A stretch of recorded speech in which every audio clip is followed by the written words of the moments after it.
welcome to the May 6th Blue Springs City Council meeting. We're going to start out, if you will stand with me, we're going to have an invocation by Pastor Dave Hill of Harvest Baptist Church, and then I will lead us in the Pledge of Allegiance.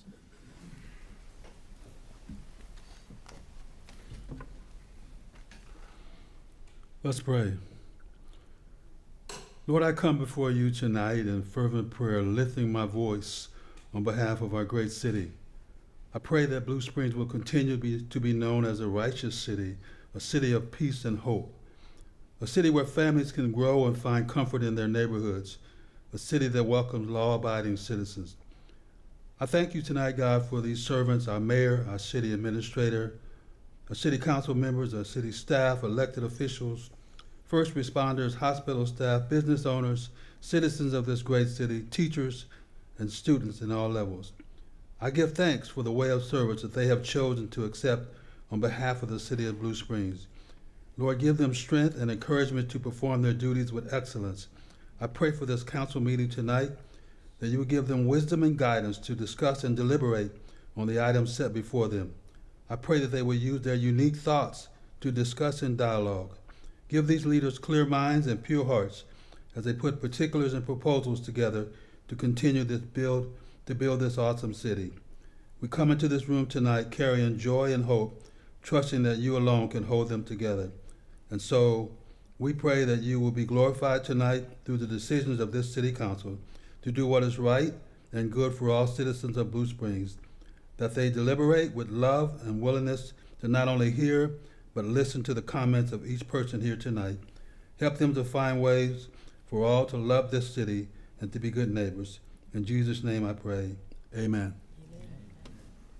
Pledge allegiance to the flag of the United States of America and to the republic for which it stands, one nation, under God, indivisible, with liberty and justice for all. You can be seated. Thank you, Pastor Hill.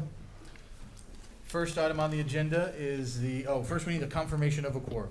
Councilmember Kaler. Present. Fowler. Present. Erickson. Present. Edmondson. Here. Culpepper. Present. Mayor Levasseur. Here. We have a quorum. Next item is the consent agenda. I understand that Councilmember Kaler would like to remove items G and A. Otherwise, I'll accept the motion to approve the remaining items. So moved. Is there a second? Second. Roll call vote. Councilmember Kaler. Aye. Fowler. Erickson. Aye. Edmondson. Aye. Culpepper. Aye. Mayor Levasseur. Aye. Carried unanimously. Councilmember Kaler. Thank you, Your Honor. My concern is on the minutes on the work session, April 29th, on the special meeting, page 12 of the 164 pages there. At the bottom of the page and top of the page of 13, that would be on the April 29th special meeting work session we had. I'll just read it. Council gave directions to staff to pursue the hybrid public/private economic development organization as outlined in the presentation and draft a contract for the Chamber of Commerce which outlines responsibilities and expectations for agreed upon services that may include business retention and expansion, proactive contact with existing business, marketing, etc. I'm just kind of confused. I don't remember exactly that a contract was asked to be put together. I know we were looking into pursuing what avenues they could help us, and I just I'm confused here, and I just need a little explanation on that. Well, Councilmember, what I remember the conversation was that it was directed to staff that we would need to see in writing what that agreement might look like, and so I think the direction that it sounds like to me is in writing means a contract. Is there other versions of that you think would be? Well, if more it was in appropriate? writing, you could have many things in writing, and it's not a contract. I mean, and I would agree with you with a proposal or what would come back saying how this might look or not look, but I just don't understand the verbiage of the contract of this, and I'm just trying to figure that out. Staff, do you have any additional comments? Yeah, we would bring that forth back to you after working with the chamber in the form of a contract for evaluation to see if it covers everything that the council discussed that evening at the work session and meets your needs for the potential to contract those services out. Yeah, Councilman Fowler. Yes, I do see the slide, and I think it's like Adobe page 21, where it does talk about the hybrid public-private economic, and it does mention the chamber in there. But I also recall Director Mallon mentioning about other companies that are more specialized in economic development. And so I guess I'd be concerned about why are they been, how come they've been excluded if that sounds like it's a one contract for the chamber? I can answer that. Part of that is related to like the agreement the city has with Retail Strategies to look at the retail sector. And then in that presentation, we identified the chamber as being the best partner for those areas of business retention. So we're not excluding any other options or other things, but just on those particular areas, we would start off by working with the chamber. Yeah, again, I think my recollection from that was the discussion was how those other companies may assist in economic development, not that they would provide economic development services like the contract with the chamber may be. But maybe that's semantics. Well, in that case, looking at how something might look like, it's still yet you could look at how something might look like and you still not have a contract on it. I mean, I might go bid a electrical job and I'll look at the job, but I don't have a contract on it. But I did look at it and give you a suggestion of how it needs to be done or taken care of. But there was no contract at that time until the two parties agreed on what special act might be done and taken care of, or what work needed to be taken. And that's where I'm coming from. So what we have on the agenda tonight is just the minutes from that meeting. Is there language that you would offer that would make it something more acceptable?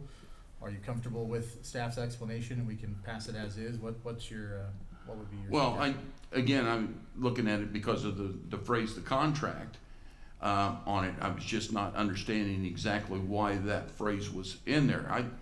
If staff's gonna bring it back to us and we can take a look at it and we actually can see the contract and whether we like it or don't like it, or whether we can add to or take away from the contract, I'm not gonna have a problem with that. It was just, took me off guard that there's a contract when it was, my thoughts was pursuing to see what they could do for us. Okay, Your Honor, any other discussion? Yeah. if I read the same thing, and I don't recall the contract. I do recall the term proposal, what they would do. If you asked a question to Councilmember Kaler, if I were going to respond to that and make it what my recollection was, unfortunately, we can't see a recording of it. I was very comfortable with the fact that we may be investigating proposals, and I think I mentioned that I thought the chamber had a wealth of talent and it would be great to have them on board in some fashion. But I was floored when I saw contract, because that implies, at least to me, going forward, that we're looking for a contract with the chamber. Okay. Do you have a motion? Oh, sorry, Councilman. I'm sorry, to me, what I'm hearing is it's semantics, and I think the word contract is a very solid term, whereas if you talk about an agreement or a proposal, then that suggests workability. And maybe one of those two terms should be substitute for the term contract, and that might take care of it. Do you have a motion to make along those lines? Sure. Change contract to proposal. What page was that, Councilmember Kaler? I apologize. Which page would you like it? It's on page 1 of the 29. Adobe April page 29th. 12 in our packet, at the very bottom. Yes. And it goes to 13. So actually To the top. it's both pages. So we have a motion from Councilmember Culpepper to change contract to proposal. Second. Have a second from Councilmember Erickson. Is it a roll call or just a? Just a voice vote. Okay. Any discussion? I was just gonna Yep. say, I So- think that still meets the intent, There's the and language. that's the thing, meet the intent. And, well, so that, it says draft a contract, and then right below that, it says the chamber, for the Chamber of Commerce, and your proposal says what now? A proposal, to change the term contract to proposal, or what was the other term we had? Agreement. Agreement. Okay. The motion is for proposal. Yeah, I mean, either way, it's to meet the intent, but I think that the problem is the solid impression on a contract. To me, a contract is binding. Are you comfortable with the proposal language since you made the motion? Yeah, Okay. I mean, I am, but Any other discussion? Okay. All in favor? Aye. Aye. Any opposed, same sign. Motion carries. Councilmember Kaler, you have another item. Yes, sir. Item G, with the new regime and the changing of the guard, so to speak, I think we should start requiring those that want to be on a commission to fill out the application in full. Not just with a name and address, but fill an application out in full. You go to the doctor, every time you go to the doctor, you gotta fill out their paperwork. I think this is just as important to be on a commission, and I don't see there's any reason why one shouldn't fill out their application fully. So I would, before anybody is appointed to any commission, I believe that the application should be filled out and complete. I don't have the issue, Mr. Mayor, with the reappointments tonight, just on the two new ones, and I would like to postpone or make those commission to at a later date. So is there particular applications that you find problematic? Because what I see is the proposals have been filled out in full. So I don't understand what your concern Well, is on. then you might not be looking at the same paperwork I look at, because it had name and deal, and then there were several items that was not filled out on that application.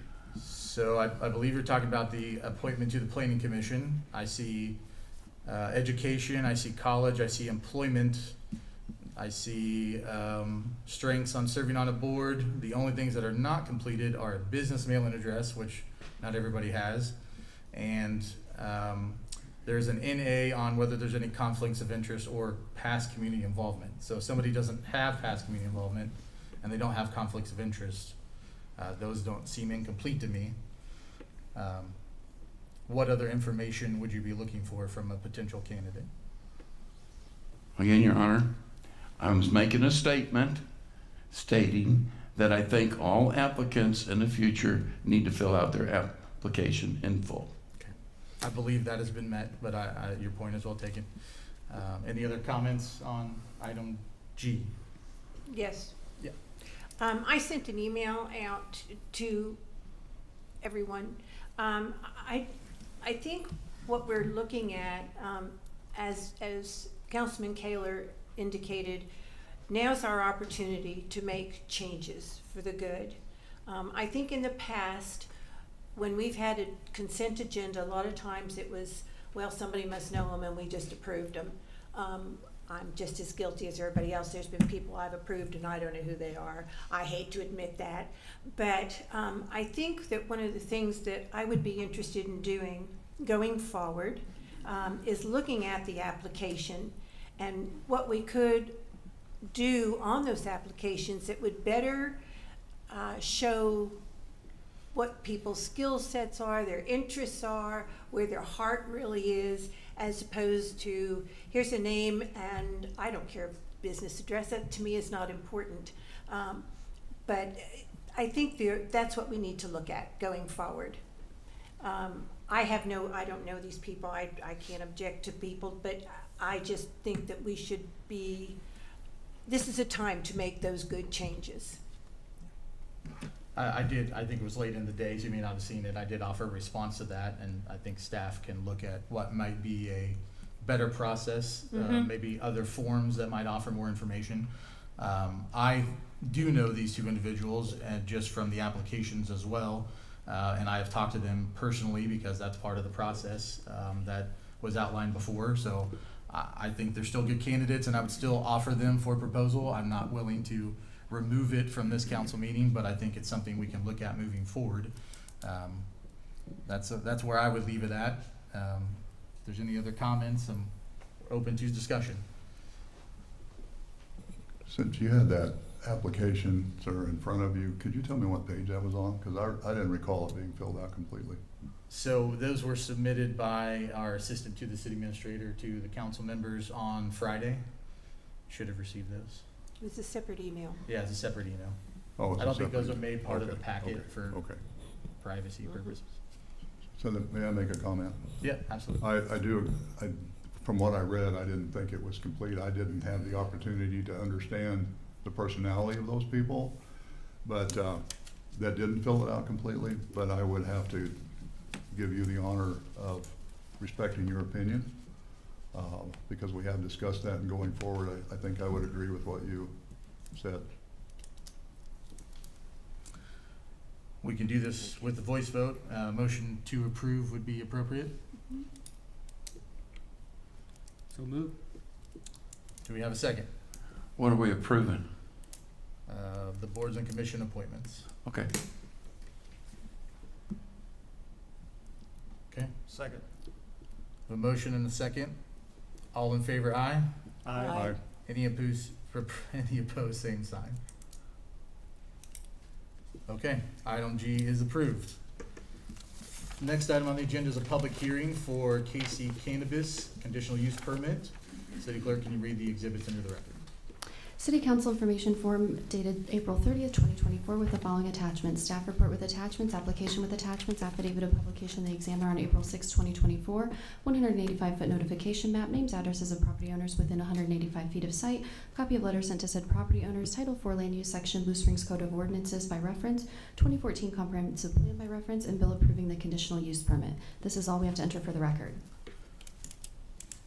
Okay, before we get to the staff report, do we do swearing in now or wait till staff report? Okay, if anybody is planning to offer either opposed or support on this public hearing, if you can stand, we'll have our court reporter there do the swearing in. Raise your right hand, please. Do you solemnly swear the testimony you're about to give in this case to be the truth, so help you God? Okay, staff report. Dave McCumber, 903 West Main Street, on behalf of the city. Before you this evening is a conditional use permit request for Kansas City Cannabis, located at 1117 North Highway 7. The applicant, Dan Nelson, has made a request to operate his business beyond the hours of operation allowed by the special use standards of the Unified Development Code for marijuana dispensaries.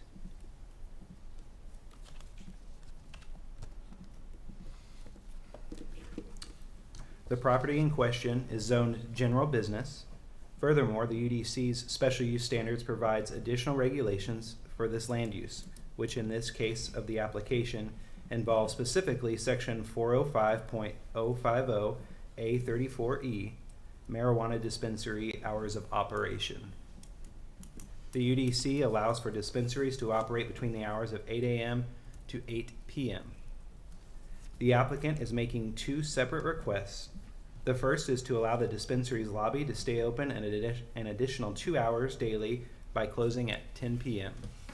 The second request is to allow the dispensary's drive-through to operate for up to 24 hours daily. The property went through a site plan design review in December of 2023 when the Kansas City Cannabis Company made improvements to the interior and exterior of the building and site. One of the improvements was the addition of a drive-through lane, which was approved for the building's south facade facing I-70. Given that the application meets the conditional use permit review criteria, staff recommends approval with conditions. With that, I'll hand it back over. Is the applicant present? Would you like to make any? If you can give us your name and address.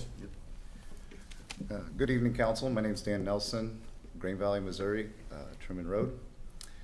I appreciate your time Can this you give us evening. your full address? Oh, We'll I need to apologize, yeah. document that, 32906 East Truman Road, Green Valley, Missouri.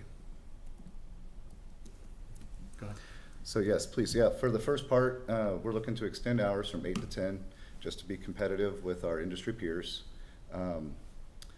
With that, we're gonna continue the same safety practices that we've always practiced. We've had one incident in 4 years of operation. With that, there was no injuries, so forth, across the state. There has been some incidences with after hours, but nobody's been injured in any case, shape, or form. So any questions specific to the hours extension from the staff or council? See, council, go ahead, Councilwoman Culpepper. I understand the extending the hours in the evening, but you want 24-hour drive-throughs? Is that what? Yes, ma'am. And the reason for that? So, Dave, if you could, Mr. McCumber, if you could scroll down to the maps. So, as we look at, keep on going down, sir.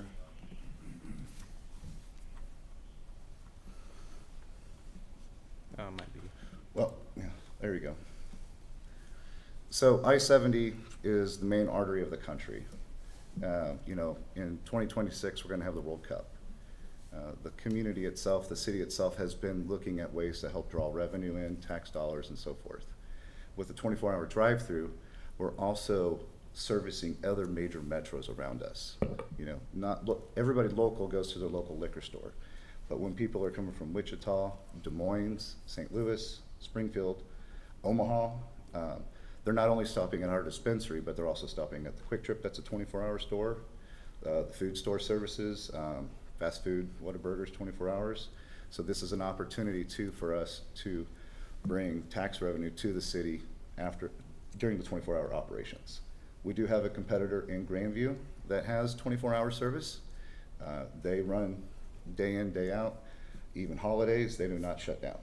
So instead of folks getting off after work, second shift, third shift, we got a blue collar community that we service. We got nurses, we also have bartenders, waitresses. They have access to alcohol already at work. They're not stopping at our store to pick up cannabis just to go out and run around. They're taking it for sleep meds, senior citizens who can't sleep, people who are get out and about. So there's multiple avenues for us to bring revenue in for the 24-hour service. So what I hear you saying is that there's a need for cannabis between the hours of 10 o'clock at night and 8 o'clock in the morning? Yes.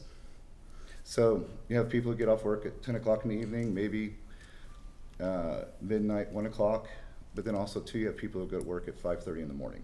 You've got traffic that come in across from, we're also too the closest dispensary from Columbia. So anybody who's commuting from Odessa, Higginsville, further out east, are also stopping in and picking up. And now, mind you, when people pick up cannabis, it's not like a cold beer. It doesn't mean that they're gonna grab it, pop it, and drive into work. That's for their personal use at home. That's what they do, save time. And also too, with that, yeah, sorry to hear about your surgery and your knee surgery. No, but perfect example. We had a senior citizen last week come through. They can't come through or they can't walk into the lobby. They need the drive-through.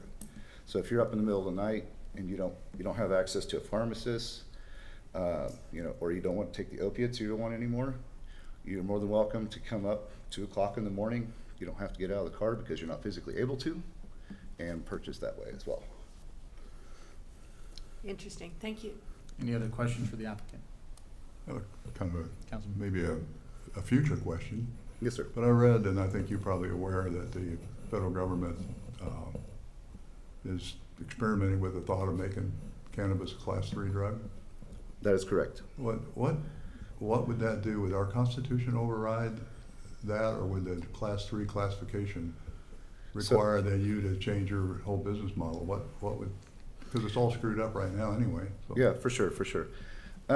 So what Schedule 1 to Schedule 3, Galen, with your pharmacy background, as you know, or your veterinary background, there's no federal research with the Schedule 1 drug. Right. So what Schedule 3 does is really doesn't change the business for us. It changes the tax aspect. But how the Constitution's written for the state of Missouri still is in control. The federal government, when they move it to Schedule 3, just makes it an open blanket for the states to adjust their laws as they see need fit. So, but with Schedule 3, it allows doctors to actually publicize their research. Schedule 1, you could not do that. So, as we're moving forward with the community, also too, the federal government's moving forward. So it's way ahead of time, and I apologize for that, council, but would that not then change the tax structure? Only on the back end side, not for like what the city gets for tax revenue, the 3% plus the veterans 4% with medical, and then there's also the sales tax. That wouldn't affect anything on a city level from my perspective. It changes how I'm taxed as a business for 280E. So, long story short, a normal business makes $200,000 in profit off of $1 million in total revenue. The federal government only taxes them on that $200,000 profit. My company, if we make $1 million, we can only write off COGS, which is accounted for $200K. We get taxed on $800,000 of total revenue. I can't write off employees, I can't write off my salary, rent, anything, utilities, nothing. What Schedule 3 will do is help me operate as a standard business. Yeah. Thanks for that. Yep. Any other questions for the applicant? All right, thank you. One closing statement. Thank you again. We've tried to put our best foot forward every day since we've been in business with this city. I only ask the same from the council. Thank you. Any items of discussion from the council before we go to the public? If I may, John, Councilman Rivets. and this is for staff. This is a conditional use permit, so this doesn't change the ordinance, it just makes it a special use permit. So does this give them an advantage as opposed to the other location that's within our boundaries? So the conditional use permit section of the code or the special use standards, that section of the code, which is what the marijuana regulations fall under, allows a conditional use permit for a applicant to request a deviation from those standards. So it would only apply to this store. And the conditional use permit is a property specific review. So it is this location an appropriate space for a 24-hour or expanded hours for a marijuana dispensary. It is not a blanket UDC or UDC change that would affect both. Well, that's what I understood, but I wanted to definitely make sure, or at least make it public on that. I have a real issue. I know the conditional use permit for a drive-through would be fine. I'm okay with the drive-through thing. But to specifically legislate someone to have an advantage of extra hours open to make money, that's like picking a winner in business. And no offense to the business, I'm just saying in general, that's like saying, well, we're gonna make this specific for you to have more hours than somebody else. And to me, that's not necessarily what we should be doing as a legislative body. And that's my opinion. I just wanted to confirm with staff that this is just specifically for this location. And I understand your argument as far as it's probably a highway and a lot more traffic and stuff, but I just don't think we should be legislating for a specific business to have an advantage over another business. Councilman Fallon. Yes, Your Honor. I guess mine is directed to staff as well. The applicant did mention a 24-hour drive-through in Grandview, and I think I saw something in the staff notes about one in Joplin. Is this really rare for a cannabis store to have 24-hour drive-through? I mean, this sounds like just doesn't happen very often. I think Dave Montgomery, you have some experience with the one in Grandview. Yeah. There are a handful in the state that have requested this that we've been made aware of, but not everyone in the city. Any others in the metro area? Not that we're aware of outside of Grandview. Okay, all right. Thank you. Any other discussion? May I Come say on, my let's go? get it done now. Go, come You're on. fine. You're fine. I apologize to continue to drag this on. Kent, to your response, from my understanding, our business peer in town has also had the same opportunity to come to city council and apply for the same special use permit. So, and then also too, for the 24-hour drive-through, I did write in there provisions for like a pilot program. We'll start with 2 days a week, then also to communicate with the city on, also too, for our own practice. is to make sure that we are going to operate safely, that things are in tune, that we aren't going to bring any more burden or less burden to the city with this attribute. So, thank you. We'll go to the public. I have 2 speaker appearance forms in support, so let's start with those. First one is Laura Vermillion. Give your name and address, please. Sure. Laura Vermillion, 132 Southwest 26th Street, Blue Springs, Missouri. So my name is Laura Vermillion. I have been a resident of Blue Springs for 28 years. I live in District 2, and I'm the president of the Blue Springs Chamber of Commerce, and I've served in that role for 15 years. The Chamber represents 483 different businesses and about 16,000 employees, and I'm here tonight in support of Kansas City Cannabis's request to extend their hours and for their 24-hour drive-through. They've been a member of the Chamber since 2020, and they're not a member in just name only. They actively participate in the community and the Chamber. They attend and sponsor our breakfast and lunch events and our golf tournament. They have sponsored multiple Fall Fun Festival events, including our car show and the main stage, and they even helped us get golf carts one year when our golf cart provider was not able to provide them, and those are critical to holding our Fall Fun Festival. They've sent 3 members of their staff through our Leadership Blue Springs program, and last year they were nominated as one of only 8 businesses for our annual Business of the Year award. You might not know this, but they provide one of the highest incomes per position in the industry for their employees. They also cover their employees' health care costs. They have a very low employee turnover rate because their employees feel valued and like they're a positive part of their company. In their daily business operations, they use local security and transportation companies. And for the recent construction they did, they use local builders and local contractors. So they're spending their money in our community.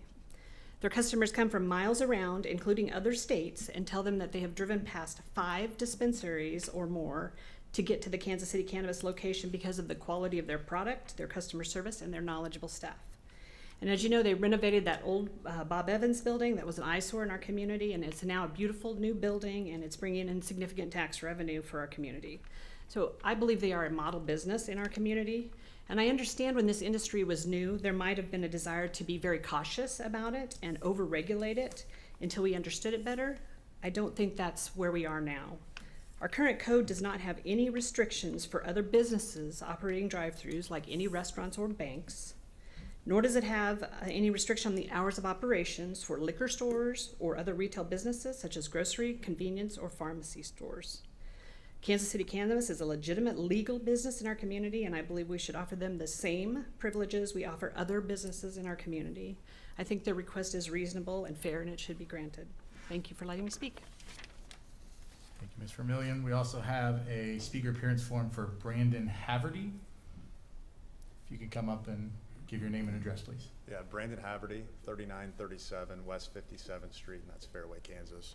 I'm the property owner. I didn't know Dan 2 years ago and have had the absolute privilege of working with him since then.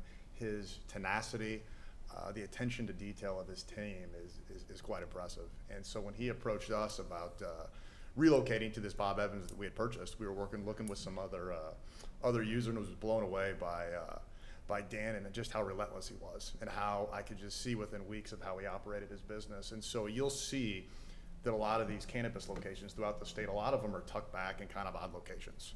And that was just kind of how they were approved through the state. Dan had the foresight to go, I've got a real opportunity to relocate to a building that's right on the corner of 70 and 7 Highway. He saw the potential there, and he didn't relocate that in order to just draw upon the city of Blue Springs sales. He saw an opportunity to be kind of a feeder location for all sorts of other communities.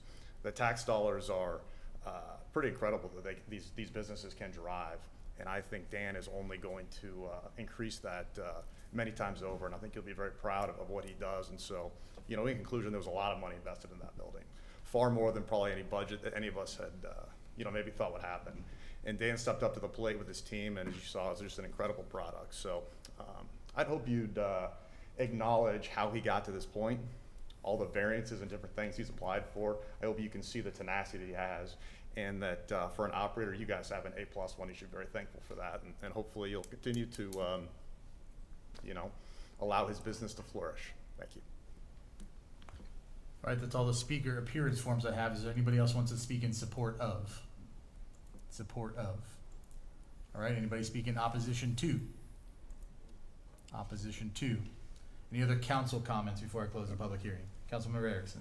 I would, to the two speakers, I would not disagree with the effort that the businesses put forth, and I think up to this point, that they obviously have been admirable.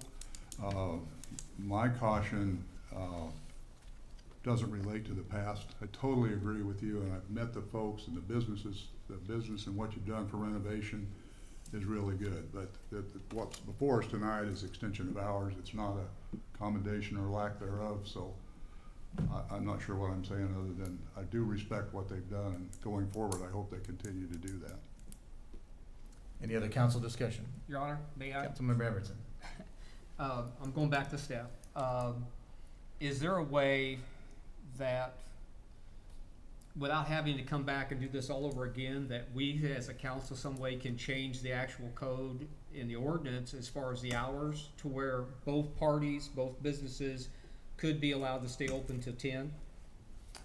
Yeah, staff would have to bring forward a UDC amendment at council direction or from the city administrator direction to I mean, I don't do necessarily that. want, I guess, don't necessarily want this to go down. I mean, my objection is to it is that it's not uniform for both. So I'm wondering if the applicant and staff would be okay with maybe tabling this to another council meeting, that you could bring forward a modification to the code to changing it to 10 o'clock. That way it's uniform for both, and being fair. And as far as 24 hours, you just mentioned about a trial period. I mean, if we change it to 10, I'd like to see a trial period maybe of just staying the drive-through open, your lobby hours and the drive-through be the same for a period of time to see how it goes, and then roll into possible a 24-hour at a later date. And maybe that would be accommodating to the rest of the council enough that this would pass. So I'm asking to table this to a future meeting. Staff needs to let me know how much time you need to try to put together the information you need. And I don't know whether you want to go down that road or not, but. Councilmember, the only comment I have is, first, we need to wait till we get to the actual introduction and reading before we Okay. take action. Second, there are two items on this agenda item. Not only is it the hours, but also the drive-through and the 24 hours. So I think what you're addressing is one of those. The CUP has both.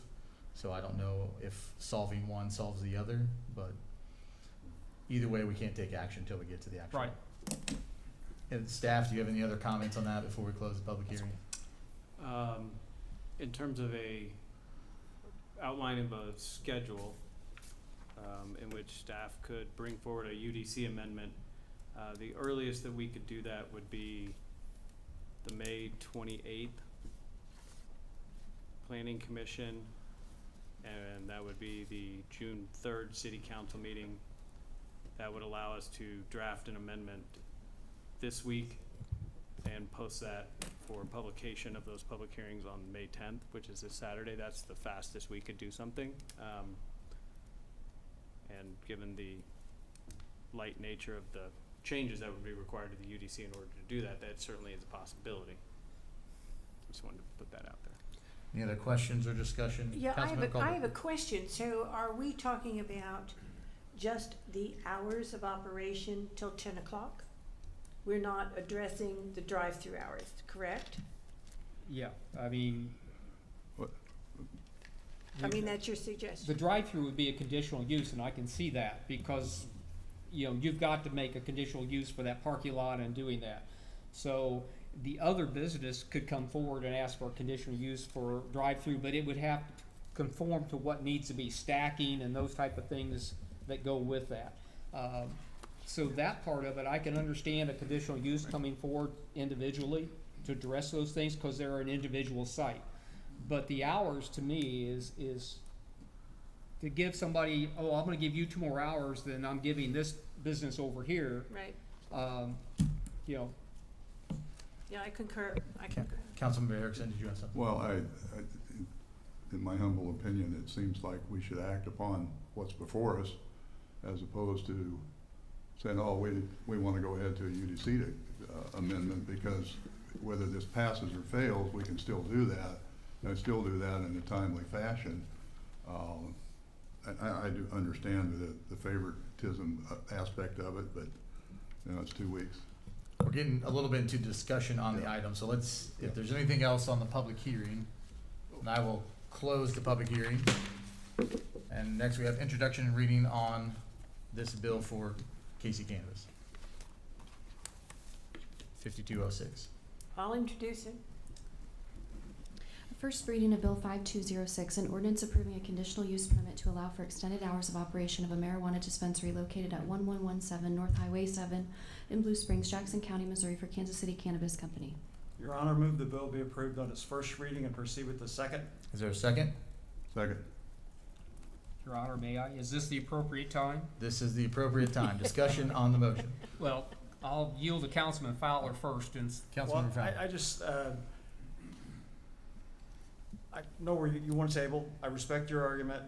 I guess to me, it does sound like, I don't recall tabling something to wait on a public hearing to, and presuming that the city council will change change something. I don't know the consequences of what this will have on other areas, and I don't know that staff's had time to review that either, but it just seems like a long time to table it. I'm ready to vote tonight. I'll let you know that. Councilmember Erickson. We don't have a motion other than this one, right? Right now, we're just a motion to approve. So I would move that we separate item 1 and item 2 and vote on those and discuss those separately. Do you need more than that for a motion? I'm sorry, item 1 and 2 being, Separate item 1, separate item 2 from item 1, however you word it, Okay. and discuss and vote on those two Can you separately. articulate what you would see as item 1 and 2 just for their purposes? Oh, I'm sorry, sure. Well, you just lost it. The hours. So there's an item that are just daily hours from 8 to, okay, so staff recommendation 2 and 3, is that what you see as? I can't read it because it left the screen. Yeah, But Two and three. I believe that's correct, sir. 2 and 3. it's Yeah. 2 and 3. Okay, Because if I'm not mistaken, that's what we're voting on, right?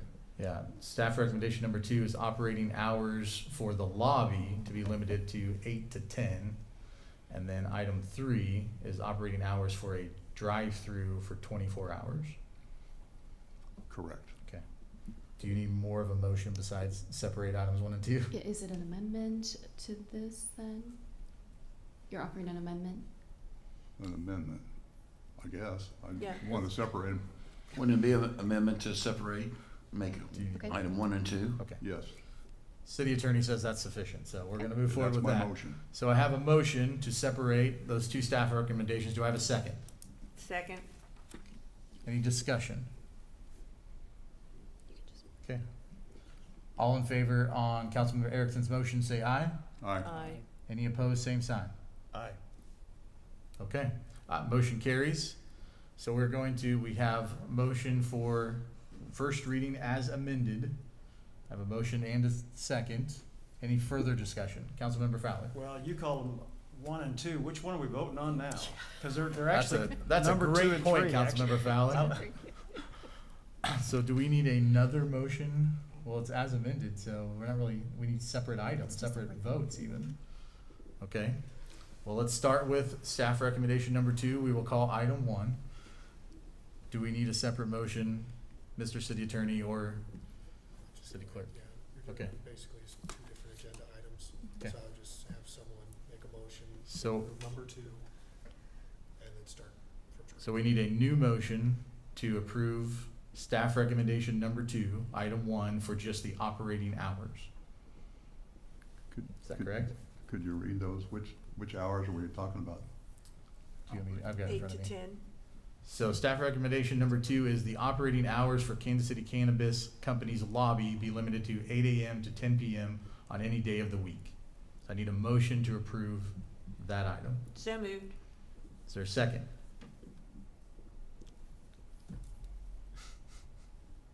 I'll second it so we'll bring it to a Okay. vote. Otherwise, we're just sitting here. I have a motion and a second from Councilmember Edmondson. Any further discussion? Councilmember Fowler? Well, I guess to Councilman Edmonds' point, I thought that that particular one was some of the competition that you were talking about. Yes. Okay, so this maybe doesn't solve that concern that you had. I don't want to presume that I know what all the council's going to vote. So I guess at this point, since Councilman Erickson has separated it, let's vote on it and see where it falls. All right. Any further discussion? But we can actually vote yes for A and B, which would be the motion in its entirety. You have that option. Okay, so now I need some clarification. So, Yeah. are Where we, did B come from? what I understood the motion to be is a conditional use permit for staff recommendation number 2. Is that how everyone understands it? Mm-hmm. Mr. City Attorney shaking his head that that's all right. Can we put that back on the screen? It's up there. Oh, it is? Yeah, Oh, okay, it's just item number 2. okay. So I have a motion and a second for a conditional use permit approving staff recommendation number 2 for operating hours for Kansas City Canvas Lobby from limited to 8 a.m. to 10 p.m. on any day of the week. Everybody tracking? Okay, any further discussion? If not, does it need to be let's roll call this. Councilmember Fowler, No. Erickson, No, Edmondson, No. Culpepper, Aye. Kaler, No. Mayor Levacy. Aye. Motion fails. Okay, then I need a second motion for conditional use permit for staff recommendation number 3, which is the operating hours for Kansas City Cannabis's drive-through be up to 24 hours daily. Do you need more than that for this approval? Looking at staff. No, okay. I need a motion for that item. so moved. Is there a second? Again, I'll second it. I'd like clarification. Okay, So this is the 24 hours, but it does not take away the hours of 8 a.m. to 10 p.m. through the drive-through? That would still be okay? so currently, go ahead, Mr. Mallon. Boy. Currently, the existing rules are, I believe, 10 a.m. to 8 p.m. 8 to 8, so 8 a.m. to 8 p.m. are the current hours of the Unified Development Code for all marijuana dispensaries in the city. The drive-through is already existing. The drive-through itself does not need a conditional use permit. The conditional use permit is to ask for an extension of those hours for the drive-through to be 24 hours rather than what is only allowed under the UDC, which is 8 a.m. to 8 p.m. Well, it seems reasonable to me that they should at least be till 10 o'clock. That's when their lobby is open. No. Well, that just failed, so now their lobby is only open till 8 p.m. Yeah. So Oh, this well, would that's true. allow the drive-through to continue to be open 24 hours, up to 24 hours. Up to 24 hours. But The the drive-through drive-through is- only, the lobby, Right. because of what just failed, maintains the current rules, which are 8 to The 8. drive-through itself is in, it's operating, it was approved by staff through a site plan design review under the provisions of the UDC. This is just a request for a modification of the hours for that drive-through. So I have a motion and a second to a conditional use permit to allow the drive-through only to be open 24 hours. Any additional discussion? Okay. This is roll call also? Roll call vote. Councilmember Erickson, No, Edmondson, No. Culpepper, No? Kaler, No. Fowler, No. Mayor Levacy. Aye. Motion fails. Okay. Next item on the agenda is a public hearing for conditional use permit for 945 Northwest Vesper. Mayor, the city has one exhibit to enter into the record. City Council Information Form dated April 30th, 2024 with the following attachments. Staff report with attachments, application with attachments, affidavit of publication of the examiner on April 6, 2024, 185-foot notification map, names, addresses of property owners within 185 feet of site, copy of letter sent to said property owners, Title 4 Land Use Section Blue Springs Code of Ordinances by reference, 2014 Comprehensive Plan by reference, and bill approving the conditional use permit. This is all we have to enter for the record. Okay, before we get to staff report, anybody that's planning on speaking support or opposition to this, could you stand and be sworn in? Nobody? Oh, okay. You can just wait there. Right now, we're just swearing you in, so. Raise your right hand, please. You solemnly swear the testimony you're about to give in this case, you give the truth, nothing but the truth, I do. Give us just a minute, staff report. All right, Dave McCumber, 903 West Main Street, on behalf of the city. Before you this evening is a conditional use permit request with alternative development standards for 945 Northwest Vesper Street. The applicant, Dan Bates, has made a request to operate his business, Power Clean Carpet Cleaning, from this location. Power Clean Carpet Cleaning falls under the building or construction contractor land use category of the Unified Development Code. The property in question is zoned general business. In the district, the building or construction contractor is a conditionally permitted land use. Furthermore, the UDC's special use standards provides additional regulations for this land use, which largely focuses on outdoor storage, parking of company vehicles, and the location of overhead doors. The applicant has indicated that they will be able to meet each of the special use standards. The applicant has requested 4 modifications, which include Section 405.030, a deviation from the building type standards to allow a larger frontage width of 116 feet than what's allowed, which is 25 to 100 feet in width. Section 405.030, deviation from the building type standards to allow less transparency than what's required, which is 50 to 80% at the street level. And finally, a deviation from the building type standards to allow for more than 20 linear feet of blank facades along 10th Street without transparency, entrances, or architectural ornamentation. The last request is for the parking area, and that is section 407.010-4, a deviation from the parking area design table to allow for reduced drive aisle and parking stall dimensions. The proposed drive aisle is 20 feet wide, and the parking stalls are 9 feet by 14 feet. These modifications being requested are largely due to the fact the property was developed nearly 30 years ago, and many of the elements on the site are considered legal nonconforming. Significant investment in the property would be required to bring it into full compliance with the UDC. If further site development is proposed in the future, compliance with the UDC will be required. Staff recommends approval of the conditional use permit with conditions. All right, thank you, staff. Is the applicant present? Would like to make any comments? Is that you? Yes. Come on up. Do I need to make a comment? Yeah, absolutely. If you can give your name and address, please. My name is Jose Perez, and my address is 7915 Northeast 51st Terrace, Kansas City, Missouri, 64119. Go ahead. I'm sorry, I have a huge headache, and I wasn't expecting to speak. That's all right. Do you just want to be available for questions? You have Yeah, if anything? possible. Okay. Any council have any questions for the applicant? Councilmember Kaler. I believe I know this answer, but you're just renting the building from We an are just owner, renting the building correct? from the owner, yeah. Yep. Thank you. And Any other questions for the applicant? That was easy. Okay. That was- Thank you. Thank you. All right, any comments from council before we go to the public? Mr. Mayor, Councilmember Kaler. I don't see any problem with this whatsoever. The owner of the building, as we just heard, he's the renter of the building, but the owner of the building bought this building, actually bought 3 buildings there in that area. And when you buy something from a previous owner and they don't relay to you that you have to have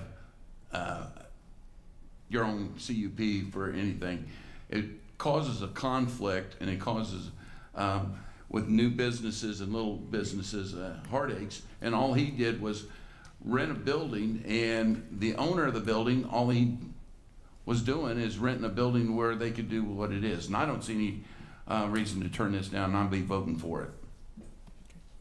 Any other comments before we go to the public? Okay, with that, is there anybody in the audience like to speak in support of, in opposition to? Anything else before we close the public hearing? Close the public hearing. Next item is introduction and reading of Bill 5207. I'll introduce. First reading of Bill 5207, an ordinance approving a conditional use permit to allow the building or construction contractor land use in the GB General Business Zoning District located at 945 Northwest Vesper Street in Blue Springs, Jackson County, Missouri for Power Clean Carpet Cleaning. Your Honor, move the bill be approved on its first reading and proceed with the second. Is there a second? Second. All in favor, aye? Aye. Any opposed, same sign. Second reading of Bill 5207, an ordinance approving a conditional use permit to allow the building or construction contractor land use in the GB General Business Zoning District located at 945 Northwest Vesper Street in Blue Springs, Jackson County, Missouri for power clean carpet cleaning.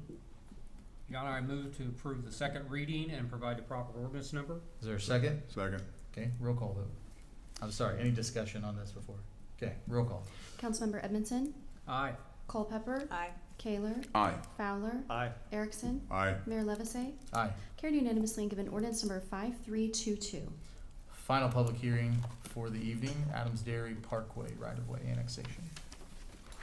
Mayor, the city has one exhibit to enter into the record. City Council Information Form dated April 15th, 2024 with the following attachments. Site location maps, petition of voluntary annexation with attachments, affidavit of publication of the examiner on April 13th, 2024, 185-foot notification map, names, addresses of property owners within 185 feet of site, copy of letter sent to said property owners, and bill approving annexation. This is all we have to enter for the record. Okay, I assume this one's also, just has the applicant, so staff, if you wanna go and give the report.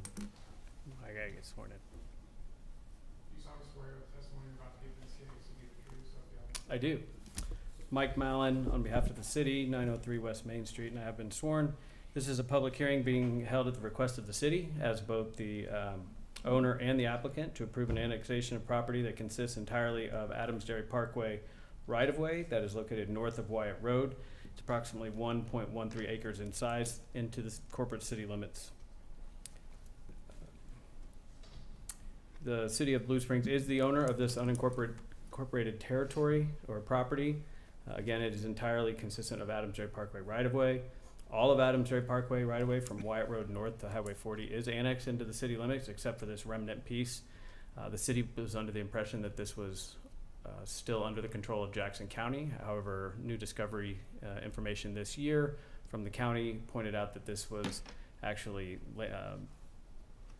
land that was converted to right-of-way as part of the Adams Dairy Parkway expansion, and is actually owned by the city, and as such, the city has to apply to annex into its own city limits.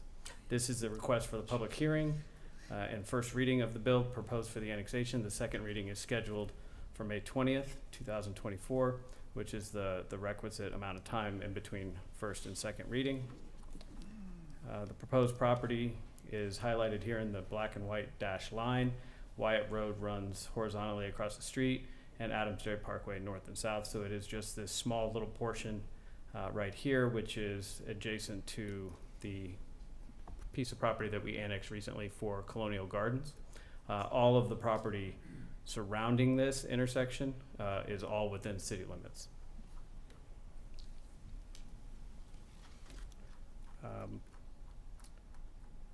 Staff has reviewed the request for annexation, finds that it is necessary for the development of the continued development of the city. It is contiguous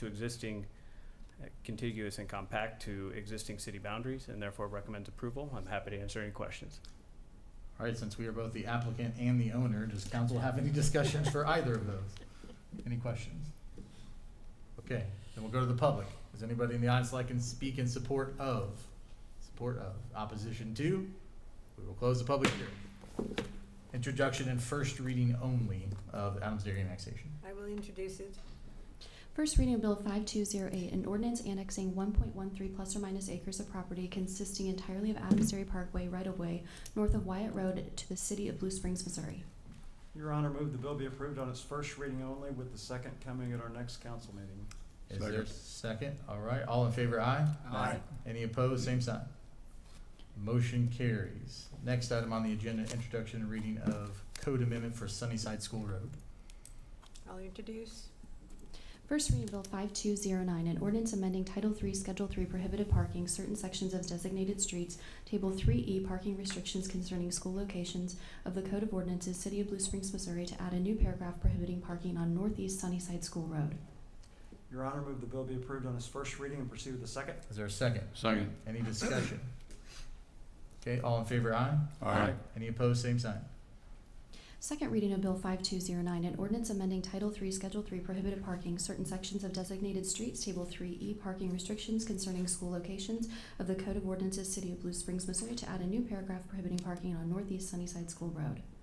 Your Honor, move to approve the second reading and provide the proper ordinance number. Is there a second? Second. Any discussion? Roll call, Councilmember Erickson. I just have a quick question. Can we get the arrows the correct way? I'm gonna vote for it. I just wanna be sure which way the arrows go and what we're doing. Can you explain what you're asking for? Well, you've got no parking anytime and it's going to the west, and you got no parking on school days going to the north. I'm assuming that sign is going to be going the opposite direction. It's gonna turn, since it's a three-dimensional. Is that correct? It means forward, backwards. Yes. So I think they are correctly. It just means no parking. If it points that way, it's going forward, and if the other way, it's going back. So the no parking is So no going- parking anytime right now is in front of the school, and then it's restricted parking going. Are you talking about that first sign there on the left side of the sheet? Yeah, where it says no parking anytime and it's going to my left, that's to the west. The sign's actually going to be going to the south. Is that correct? That sign is facing traffic.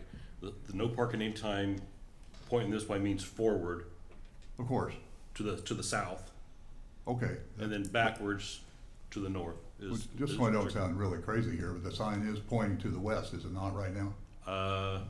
It was anyway. It was, okay, we'll get that corrected. Okay, that's It should be all I wanted to it should be know. facing the traffic, the It flow of makes traffic. sense, it just doesn't make sense on paper to me that way. Okay. Any other discussion?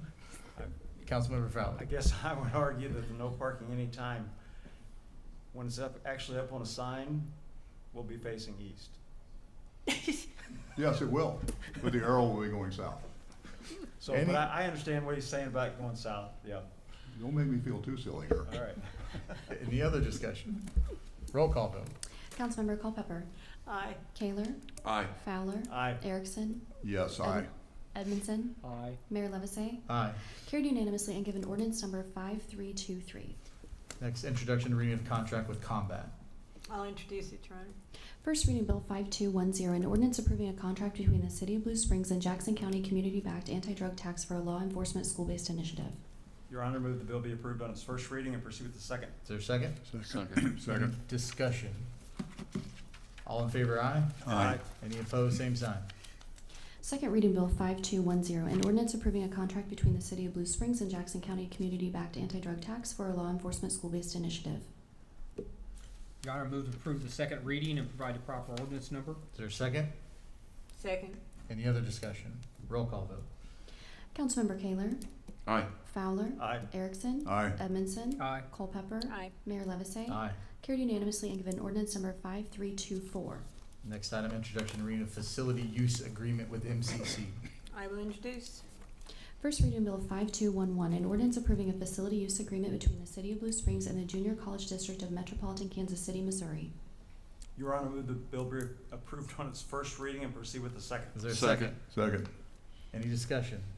All in favor, aye. Aye. Any opposed, same sign. Second reading Bill 5211, an ordinance approving a facility use agreement between the City of Blue Springs and the Junior College District of Metropolitan Kansas City, Missouri. Your Honor, move to approve the second reading and provide the proper ordinance number. Is there a second? Second. Any further discussion? Roll call vote. Councilmember Fowler. Aye. Erickson. Aye. Edmondson. Aye. Culpepper. Aye. Kaler.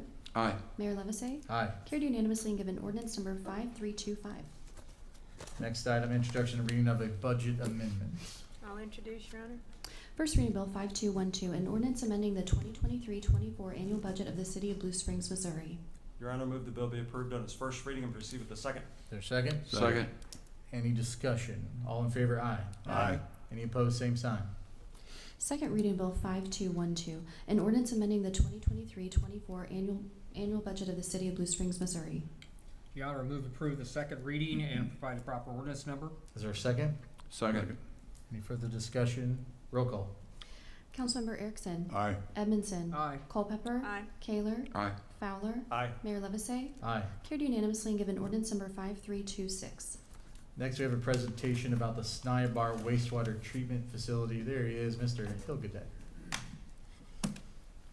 Good evening. Hi, yeah, I will just be introducing our speakers, give a brief overview for them, and some history. Ultimately, we have two speakers here tonight from HDR, Matt Say and Brandon Coleman. HDR and parent and previous company names have been involved in the Blue Springs design of the conveyance, collection, and treatment of our sewer wastewater flows for decades, and have recently conducted a facility plan to discuss some of the upgrades required or necessary to meet new effluent limits, as well as to serve for the future population growth. So, yeah, that's all I have for you. Matt Say will get us started off here. Mayor and council, thanks for letting us present to you tonight. So yeah, we're going to present, kind of bring you up to speed on the facility plan that we've been working with the city on for quite some time now. Oh, this is the PowerPoint.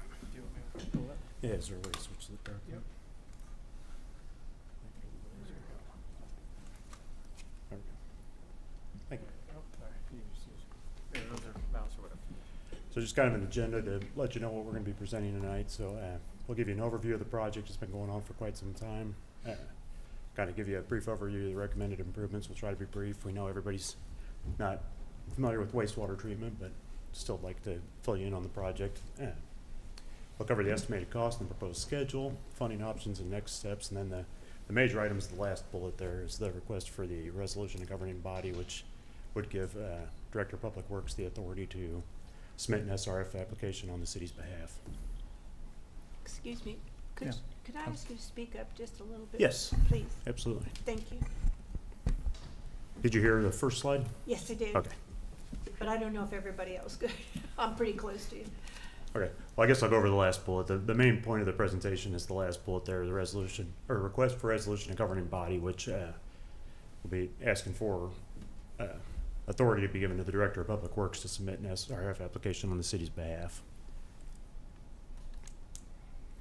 So just to fill you guys in on a little bit of the project history, fall of 2022, Blue Springs entered into contract with HDR to develop a facility plan for the Sniper wastewater treatment facility. We had our kickoff meeting in February of 23. That was with plant staff, the Director of Public Works. We just kicked it off and kind of did an overview of what we plan to complete. In August 23, we provided the first deliverable, which is a flow and loading memorandum. We also provided some regulatory assistance with the city and reviewed and provided comments for a discharge permit, which was issued to the city, and the effective date was December of 2023. Provided a second deliverable in March 2024, and then June 1st of 2024, coming up here shortly, is the tentative date for submission of the facility plan to MDNR.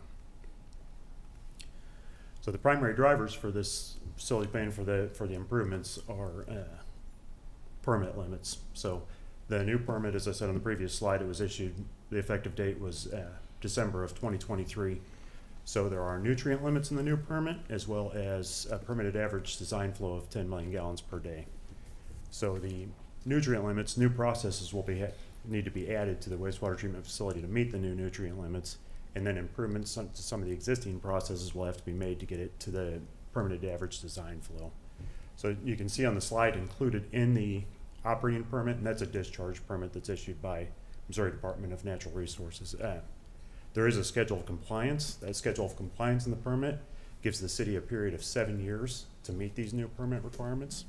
So that's why we're going through the facility planning stage now. Then we've got to go through design, have the construction improvements completed, and then you can meet the permit requirements. You've got a 7-year period to complete all of that. May I? I'm Councilman sorry. Culver. Yeah, absolutely. Nutrient limits, I'm assuming that means the different chemicals that are found in the water? Correct. Okay. Correct, in the wastewater. So phosphorus, nitrogen, you currently don't have requirements to meet discharge limits on those items, and then they are being added to your new permit. So within 7 years, you guys will have to treat to have those removed from the wastewater Okay. flow. Thank you. Yep. So the flow and loadings analysis was early in the facility plan. We need to develop the flow and loads to know what we're gonna set for the new improvements to the wastewater treatment facility. Developing the flow and loading analysis, we reviewed the historical flow and loading data for the plant.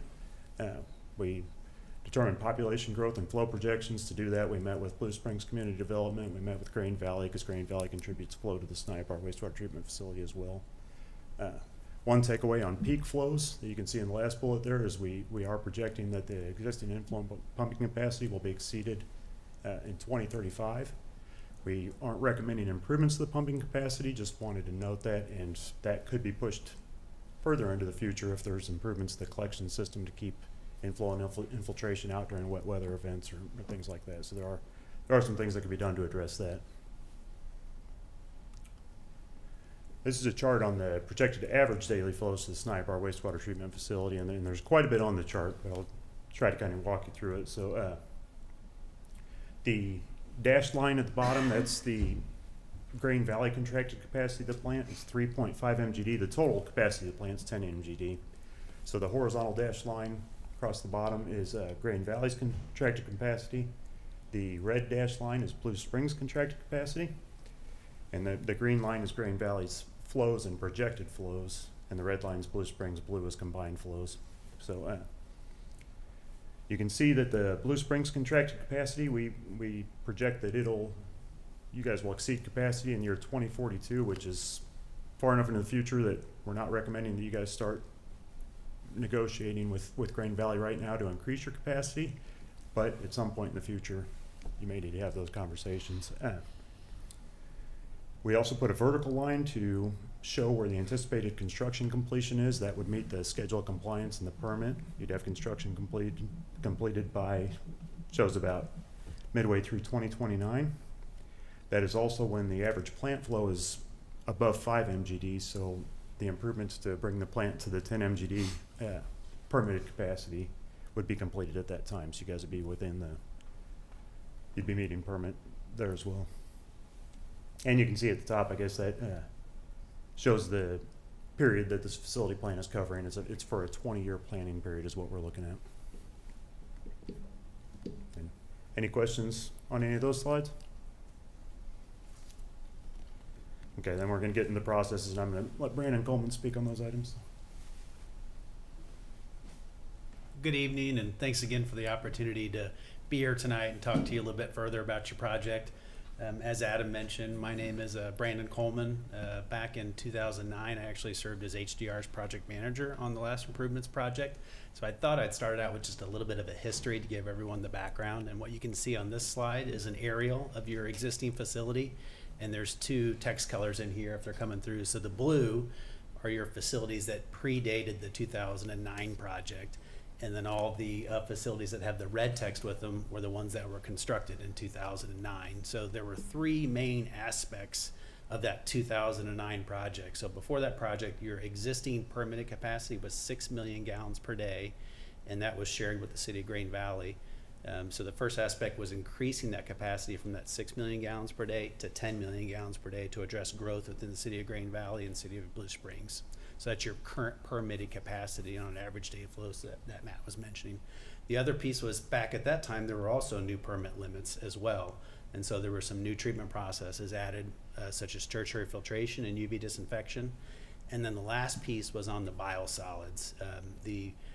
Prior to 2009, you have a sludge lagoon system, and that biosolids are occasionally land applied on a 5-6 year basis.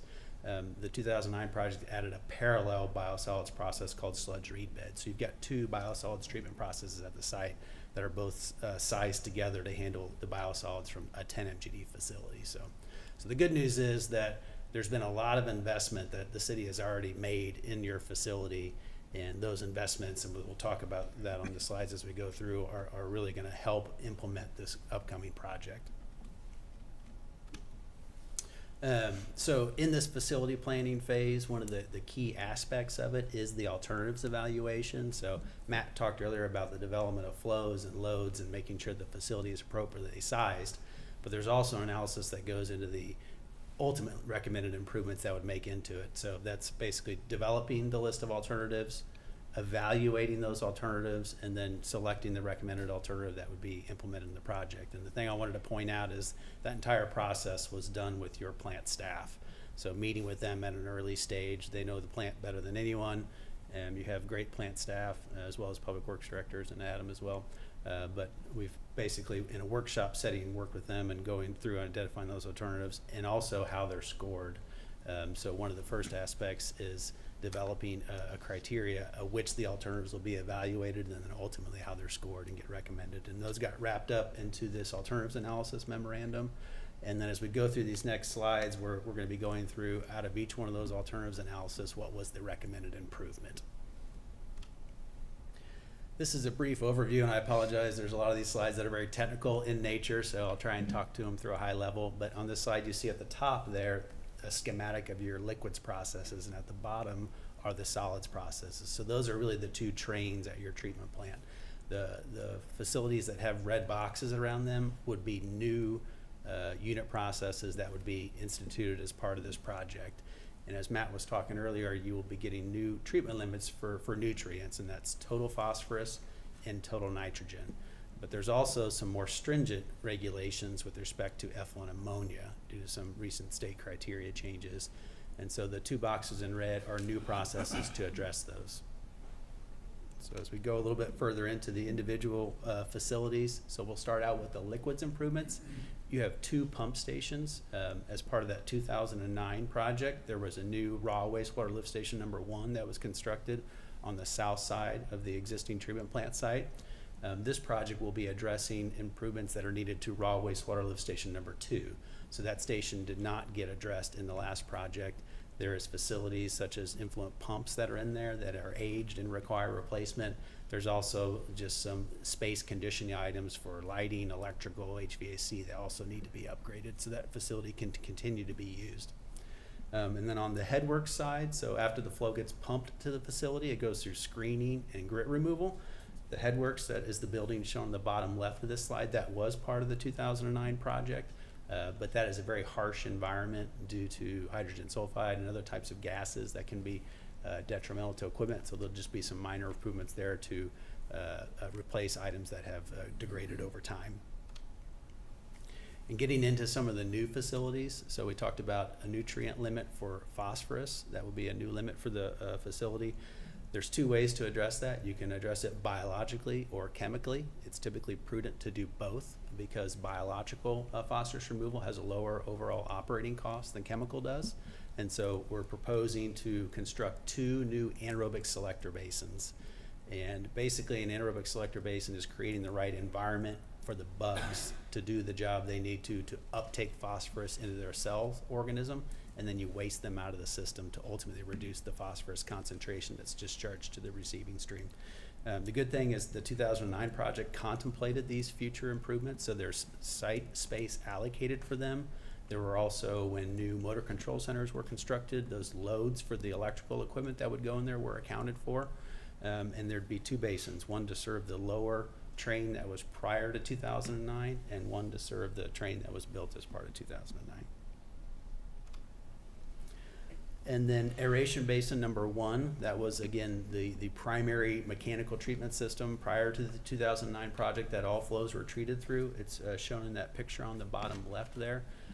That basin dates back to I think the 1980s, and a lot of the equipment in there has not been used for a period of time because there hasn't been a flow reason to put them into service. But that equipment is aged. It's also not state-of-the-art technology. And so this is one of the big improvements of the project, and that would involve basically demolishing the equipment that's in the basin and replacing it with new diffused aeration, blowers, piping, controls, mixers, to where it would be very similar to the technology that was instituted in the 2009 project. So plant staff would have the capability to have 2 treatment systems, 2 basins, multiple basins at the site that all operate in a very similar manner. So that would be basically bringing this up to current day standards, and it's reestablishing that treatment capacity you already have in your permit, but the equipment needs to be replaced so you can use it on a day in, day out basis. Another new unit process is a post-oxic basin. So we talked about the anaerobic selector basin, and then you would have an aeration basin, and that's followed by this post-oxic basin. And the purpose of this is part of your new permit will have more stringent effluent ammonia requirements.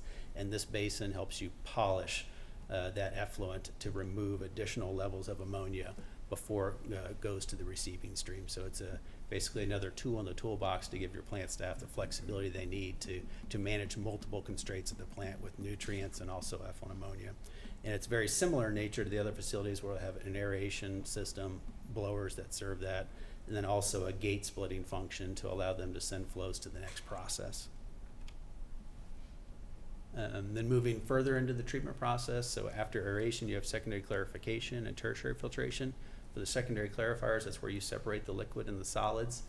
There's 4 existing clarifiers, the 2 older ones, basically replacing the mechanisms, again, to bring them up to new standards, and then painting the bridges on the 2 that were part of the 2009 project. The tertiary filtration building, that was again another great investment that the city made back in 2009, so a large portion of what is needed on this project is already there. So those are filters that take the effluent from the secondary clarifiers and improve it before it goes to UV disinfection. So you're basically removing particulate material there. And this is a facility that will also come into play for that phosphorus removal aspect we talked about. There's a biological aspect and then a particulate removal aspect. And so you've already got an existing facility here that will help meet that phosphorus limit that's coming. And so there'll be improvements with, again, ventilation within the building and also replacement of some motors. On the UV disinfection side, this was a process that was part of the 2009 project, but UV equipment lives in a very harsh environment. It's exposed to the elements. It's submerged for the lamps that do the disinfection aspect, and also there's heat from the electrical components. So to get a 10-year life out of a system like that is not unreasonable. Plus, in the terms of UV technology, the equipment changes drastically, and there's been significant improvements in that equipment over the last 10 years. And so this would involve replacing the existing UV equipment with new equipment so you could get a higher level of UV dose in the same footprint, and then also constructing a canopy over the area that would further protect the equipment so you could get longer life out of it, and also protect staff if they would have to interface it with in inclement weather. And then lastly, replacing the level control system in that channel. It's a weighted gate that moves right now that still functions well, but replacing it with a fixed serpentine weir, so it's one less point of failure that plant staff would have to deal with and maintain over time. And then a new process again would be the addition of a chemical building. So I talked earlier about phosphorus being able to remove biologically. You can also remove it chemically by precipitating the soluble phosphorus and then filtering it out. And so this would be, again, kind of a belt and suspenders approach. You would primarily rely on biological phosphorus removal through those selector basins, but then have a chemical backup in case the biological system had upsets or issues meeting permit requirement. And then you could use this as an ancillary facility with your existing clarifiers and filters to help meet that permit limit for phosphorus. Then the Razwaz lift station, that would be replacing the existing Razwaz lift station, which is shown on the top right, that's not in use right now, with a new facility that's similar to the one that's on the bottom right.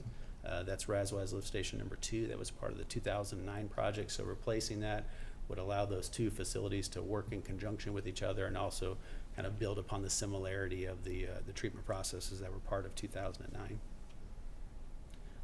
And then lastly, if we switch gears to the solids process, as you can see in this graphic there on the top right, there's a triangle and kind of a rectangular shape. Those are the 2 existing sludge storage lagoons that are at the site. And then over on the left here are reed beds 1 through 4. So those are the 2 parallel treatment processes you have. They can send them to the lagoons or to the reed beds. The reed beds have a much lower operating cost. They're easier and less costly to clean out. They have to be cleaned out every 7 to 10 years, to where lagoons are cleaned out every 5 years or so. So it's more expensive to clean the lagoons out than it is the reed beds. The reed beds have a lower operating cost. But in order to expand the reed bed capacity, you'd have to build new facilities. And so what's shown on this graphic, that large white rectangle was an alternative that we evaluated to basically double the capacity of the sludge reed bed system, and you could go away from the sludge lagoon process. So while that would be a nice endeavor, the capital cost for constructing the reed beds, when you look at it on a 25-year net present value basis, so including the capital cost for the expanded reed bed systems and their lower operating cost, did not turn out to be the recommended alternative with just compared to continuing forward with your existing sludge lagoon system. So this was an improvement on the solid side that ultimately was not recommended. So I know I probably went through those slides a little quickly. If there's any questions from on a technical basis, feel free to ask. But if not, I'll have Matt get up and kind of finish off with the cost piece. No question. Councilmember Edmondson. It just a general question. I know this covers a large area, and do we have enough space out there to handle future growth in this? I know you're projecting things all the way out to 40, but I know there's some land that we own, but is that significant enough to be able to handle this in the future? That's a great question. So the question is there enough space to handle what comes down the road? So as I said, or Matt discussed too, that your current facility is permitted for 10 MGD average daily flow. You're running around 5 right now. So you've got 20 plus years to grow into the plant that you already have. And yes, you guys are blessed with a beautiful site that has a lot of land. The sludge reed beds that were constructed in the last project, most municipalities don't have the fortunate ability to build those because they don't have the land for them. So that white rectangle, there's a little bit of that goes to the north off of your property, but that is basically all your property there. You could also end up, taking back some of the sludge storage lagoon space if you needed to construct additional improvements. When that topography drops off after a ways, there's a, it does. I don't want to say significant hill, but there is a hill there. It does, yep. But there, with respect to the peak flows, there's also this larger lagoon on the bottom that is horseshoe shaped. So there's 3 lagoon cells out there. 2 of them are for sludge storage, and 1 of them is for storage of excess flows. Okay. So even though the plant may not be able to handle certain flows, you have a very large, wide spot in the line to store those peak flows, let the event pass, and then run them back to the plant. Okay. And plus, there's future technologies that are out there that are now and will be developed in the future for optimization, where you can get more out of the existing processes you have too. So, okay, thank you. Any other questions? Thank you. Oh, one more. I'm sorry, Councilmember Fowler. Yep. Just in really rough terms, I know that about let's just say half the city goes to a different treatment facility than this, of Blue Springs. In Grain Valley, what is that percentage? Does 100% of theirs go to this facility? That's my understanding, that all the flow comes to your main interceptor that then goes to the Right. Snibar So plant. their growth is which they percentage-wise they seem to be growing faster than the city of Blue Springs. I don't know about in total numbers, but that should be a concern, I think, for us going forward, right? The prior improvements project, like I said, was a 4 MGD expansion from 6 to 10, and Grain Valley was roughly about half of that last expansion. It was 2.1 and 1.9 MGD. I can't remember which city was what. But. Okay. Any other questions? Okay. Thank you. Yeah, absolutely. And even though if Grain Valley is growing at a faster rate, they're a smaller population, so it's still, our 20-year projections don't have them exceeding. Your plant's not going to go beyond its capacity in the next 20 years during the planning period. So, I guess I can't guarantee that, but that's what's projected currently. So this is the slide that I think everybody's probably most interested in, is the overall cost of the project. So we estimated the improvements be about $60.3 million. There is a cost split that we think would be based on contracted capacities, and Blue Springs currently has 65% of the contract capacity of the wastewater treatment facility, and Grain Valley has 35%. So you can kind of see how those costs would break down. And we're going to have conversations with Grain Valley on that. We haven't come to the agreement yet, but that's the agreement that we're going to try to get in place for paying for the project. Then I got a couple of proposed schedules here. Top proposed schedule would be if we had a spring bond election. So if we were to submit the SRF application in June, could have a spring bond election. You can see the far right side of that proposed schedule. I mentioned earlier the schedule of compliance in the discharge permit is a 7-year schedule of compliance. That top proposed schedule would leave about a 1-year float that we have for getting the construction completed and get the plant within permit, where if we push the bond election out to the fall, and these are 2026, or 2025, sorry, that float would reduce down to about 6 months. That would be the difference in doing a spring bond election or a fall bond election with the whole timeline of the projects. Any questions on that slide? No? So SR funding is something that the city has done in the past. That's what they've done for Councilmember Fowler's a quick question if you. Oh, yes. Go ahead. Yeah, and maybe this is one for staff. He mentioned a fall election in the 2025 as well. Does that include an August potential, or is that clear out to November? Or can you do both? You can do both, and I forget what the notes were that just said on that. Yeah. So there are options. That's kind of what I wanted to know. Okay. Yeah, I think there are some options on that. I'd have to follow up with you on the details. Okay. But so the SRF funding that we've been discussing, the city did this for previous projects. It does have Davis-Bacon and Build America, Buy America requirements that they do have cost impact. There's cost impacts associated with those. It is a low interest loan, typically 70% below the market rate. The city must hold a bond election that we already discussed, and that's used as a funding tool. They typically use a 20-year repayment period, but you can go with longer terms are available for it, but that's what we've typically seen. And submitting the SRF application, you can see the steps of the intended use plan for the SRF. Submitting it would get us hopefully on the planning list, and then if we do it submitted with an approvable facility plan, which we are wrapping up, then you can make it on the contingency list, and then ultimately the goal is to get on that fundable list, where you have the bond election passed and you got acceptable debt instrument in place. So the next step is, what I talked about in the opening slide, is the adoption of the resolution of governing body, and I'd like to say there is no funding obligation with submitting the SRF application, but the adoption of that resolution of governing body would give authority to Director of Public Works to submit the application on the city's behalf. Goal is to get on the fiscal year 2025 SRF planning list.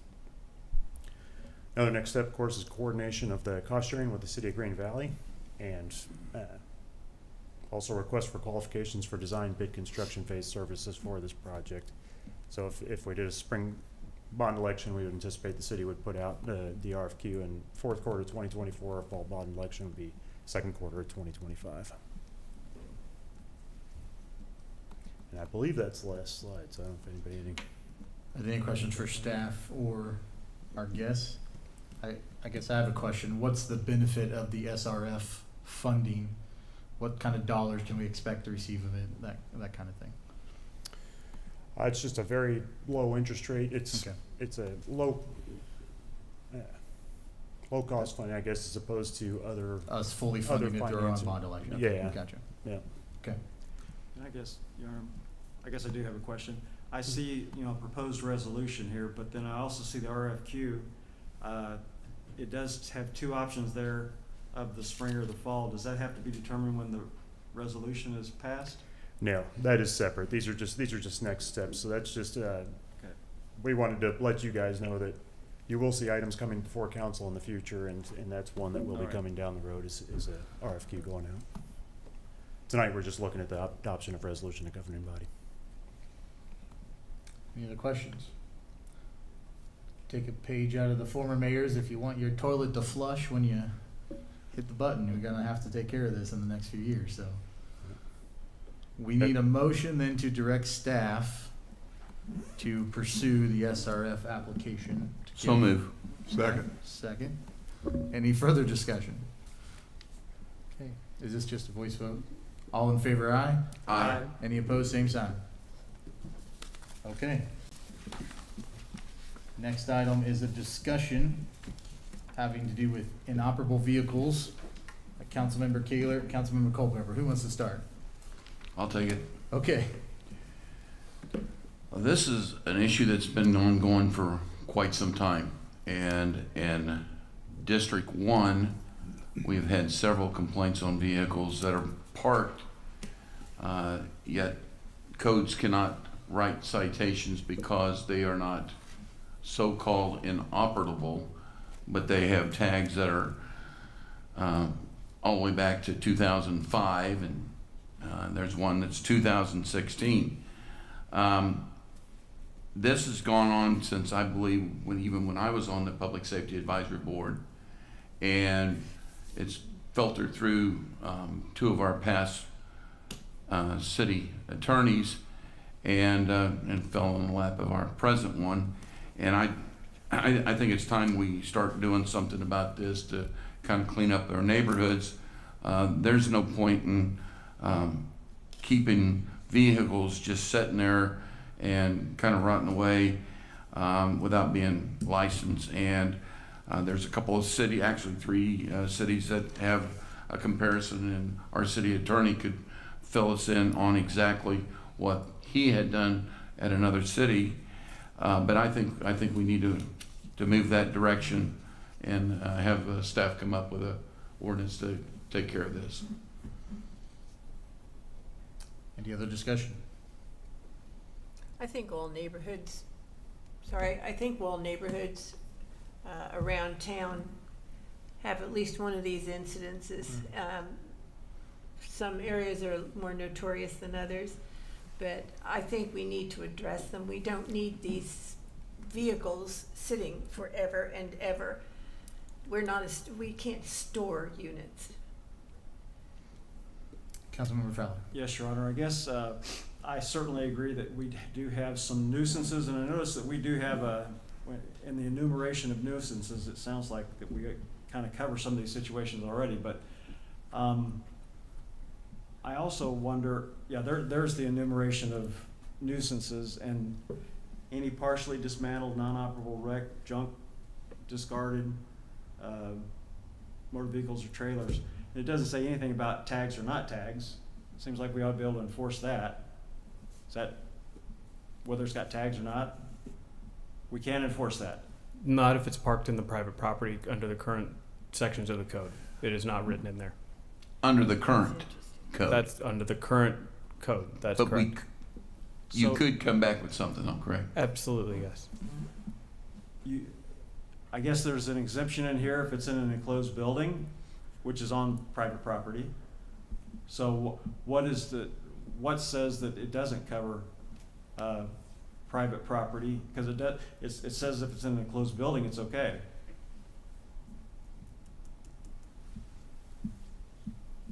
I don't believe it says any. This section shall not apply with regard to a vehicle in an enclosed building.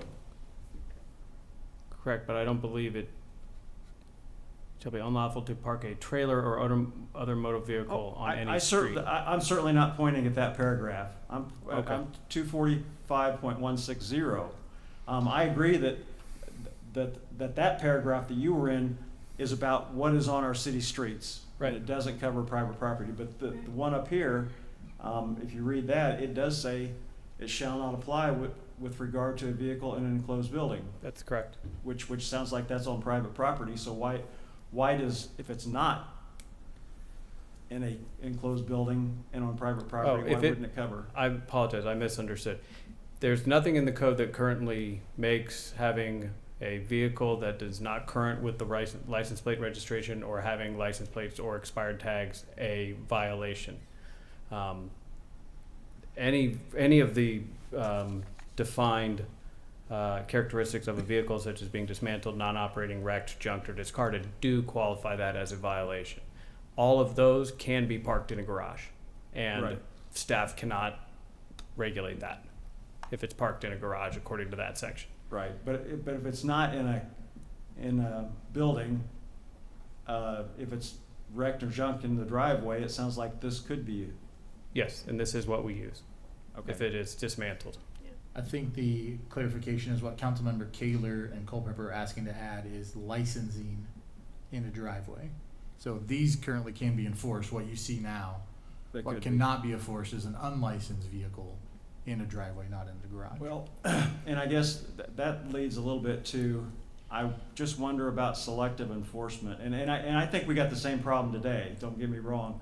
There are certainly people that are responsible, that do, you go to all these car shows and they've been rebuilt. There is a lot of the people that do that in their own driveway. I've certainly seen it done. but they are responsible and they keep the project moving, and it's not like that. I see Councilmember Edmondson probably knows some of those folks. So I don't know how, I guess I'm looking for a way that staff is gonna tell me that they can separate, those responsible uses, versus the ones that we would generally call a problem. Currently, in terms of enforcement, that is one of the reasons why staff has voiced these concerns, is that there are some vehicles that are used or for not driving on the street, whether it's a classic car or an off-road vehicle or a boat or some other type of vehicle that is not intended to be driven on a street and therefore does not have current license plates and tags. And so when this issue has been brought up before, staff has brought that concern up, is that we would be enforcing, or, you know, we would now be requiring everybody to have a license plate. And so trying to determine whether a classic car, you know, a nice shiny Corvette that isn't licensed is in any way different than a not so nice car that's unlicensed, staff would not be able to discern or distinguish between the two. We would have to enforce it equally. Any other questions for staff? Well, Councilmember Colpip? What we currently have does have a time frame on it, and so I think that's kind of important. You're gonna have a car sitting for 60, I don't care if it's a Corvette or a Maserati or whatever it is, if it's sitting and not used, just sitting there for 30 days and it's not licensed, or 60 days, whatever, we're using it as, the driveway as storage units. Yeah, a lot of. And that's what I get complaints about, that and dump trucks. There are a number of vehicles that are stored past 30 days, and if they are able to be driven, is essentially what our codes enforcement officers use. As in, somebody could get in, walk in, turn on the car, and drive it out into the street physically, whether it's licensed or not, is kind of the layman's definition of whether it's inoperable or not. If it's operable, it's allowed to be parked there. So what staff needs to move forward is a motion of some kind to bring back to us to consider. Is there language that anyone is comfortable with to make a motion tonight? I just want to make sure that we do not have car storage. That's my concern in the neighborhoods. Like I said, I get complaints. I know District 2 has a lot of them in certain areas. We have them down, I don't know about District 1, but I know District 3. It just seems like there should be some way to say, hey, you can't just store vehicles. I mean, there's one house in my neighborhood and there's 5 or 6 cars, and they were parking them on the front yard. They had so many cars and they sat there for days and days and days. So that to me is an issue. So staff needs some kind of formal motion to bring something back to you. But can I just ask a quick question? Councilmember. You mentioned ATVs and this type of thing. They have licenses, correct? They're just not roadworthy licenses. They're licensed because somebody requires them to, right? If they're required to have a license through the state, we don't enforce that. I know this is ahead of the motion, but there are some places where they actually have agricultural tractors in the yard and on the driveway. They don't require a license. How would we do that? I'm not sure. Have what? Okay, I'm I guess sorry. we just need a motion. You figure it out. But they still need to know what they're figuring out. So. Yeah, I know. Well, obviously, I want to make a motion and bring something back. You can add it to our original. There's a copy with Gladstone Independence. I want to would like to see you guys come back with something where we can enforce these vehicles that do not have a tag on it, and that way city goes by there on a code issue, like I had the one little bus up there on the driveway that nobody could do anything about, but yet it had the tags from 2007, and it was used for storage. Just to try to stop some of that type of activity.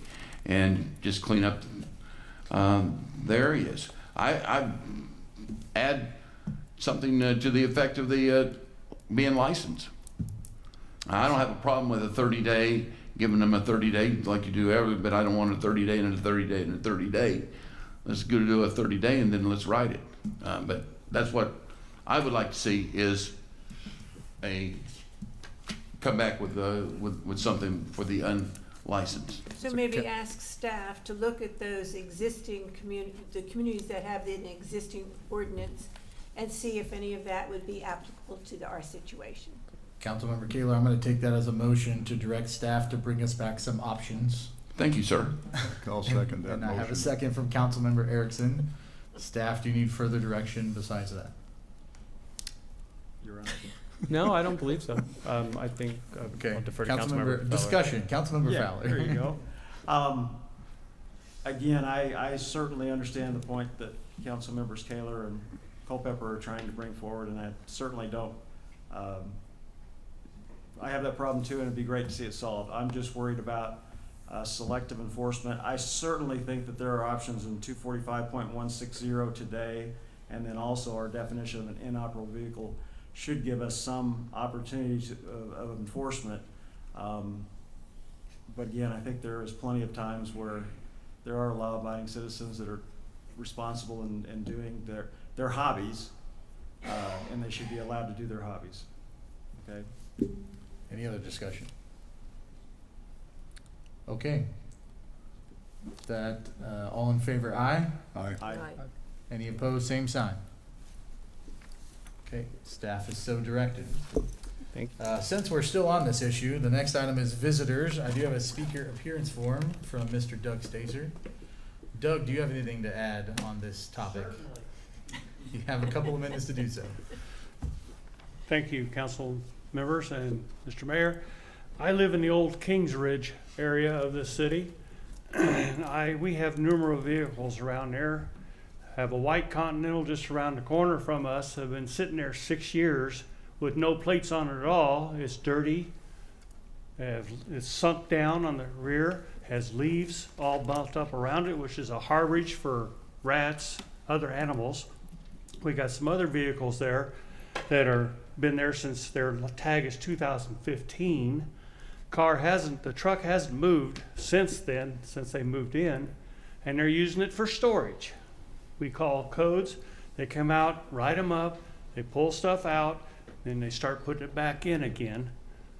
What I'd like to see is that as Gladstone and Independence has like uninsured, unlicensed motor vehicles on private property, if it's not legal, then that deems it inoperable because they can't drive it on the street. So I just hope that staff can come back with something that we can enforce and get rid of the junk, because we don't have an HOA. We need to be protected as same as an HOA does. Thank you very much. All right. Thank you, Mr. Stacy. We're gonna go next to council member comments. I'm gonna start on my left here to Councilmember Culpepper. Do you have anything? I have nothing to add to I this guess- brilliant meeting. Thank you.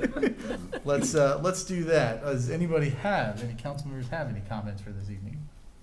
Oh, well, I'll start off. Since you're down Councilmember at the Edmondson, left go here. right ahead. The Main Street, or Market on Main, opened up last Saturday. The farmer's market over in the city lot. It looked like it was well attended, so I see that we have several different locations through the town that you can go to and check them out, and I encourage you to do that. All right, anybody else? I just would like to say that I have 2 tomatoes from the market on Main, and I've been encouraged to eat those this evening, so because of that, I will say. Thank you. Okay. Well then, for mayoral announcements, we're gonna start off with a presentation to Councilmember Erickson here. Whether you know it or not, you have officially been a council member for 5 years, and I have a pen to present to you. Well, cool. So, congratulations, Councilmember Erickson. We have to make it, if we don't get a picture, it didn't happen, so. All right, let's do this. Okay. Well, don't let him sit down there. I really wanted the big camera. Yeah. I know we do have an executive session to get to. A couple items that are worth mentioning. You may not have known, but this week is actually Local Government and Professional Municipal Clerks Week. So a couple of the things, we have a proclamation that will go out declaring this Local Government and Professional Municipal Clerks Week. A couple of the whereas clauses, whereas Local Government Week is an opportunity to recognize and celebrate the dedication of contributions of local government officials and employees. Local government serves as a foundation of democracy in our state and nation, the level of government that is closest to the people, serving citizens through city councils, county commissions, and school boards, among others. And that the City of Blue Springs is committed to upholding the principles of transparency, accountability, and effective service to its residents. So it's officially Local Government and Municipal Clerks Week. We also want to recognize our municipal clerks that do a great job.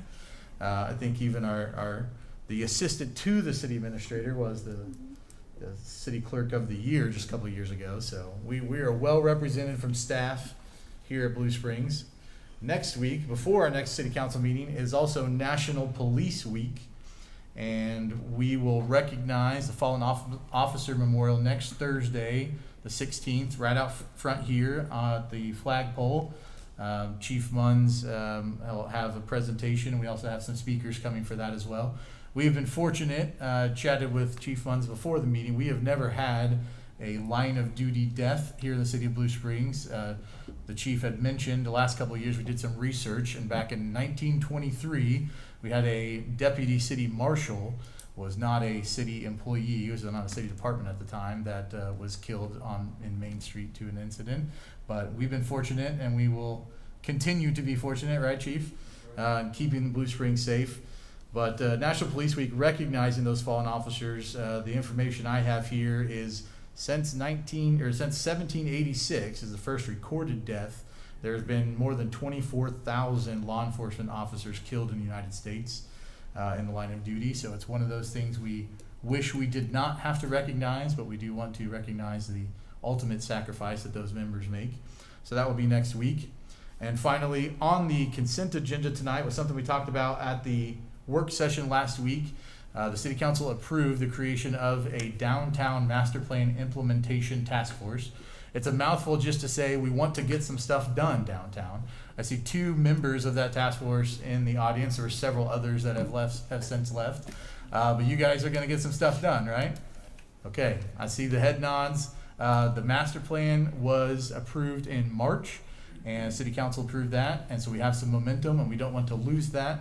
It's become a priority, and we recognize the benefit that could come, I think the City Council as a whole does, in making some things happen in downtown Blue Springs. So with that, we will go to the City Clerk with a motion for executive session. Mayor, motion is ordered for council to go into closed session pursuant to section 610.021, subparagraph 1, revised statutes of Missouri for the purpose of privileged communications between a governmental body or its representative and legal counsel, including litigation, and that any minutes, documents, and other records discussed or taken during the closed session remain closed, and that this body stand adjourned at the completion of such session. So move. Second. Is this roll call? Roll call. Councilmember Edmondson. Aye. Culpepper. Aye. Kaler. Aye. Fowler. Aye. Erickson. Aye. Mayor Levisay. Aye. Motion carries. We are in executive session.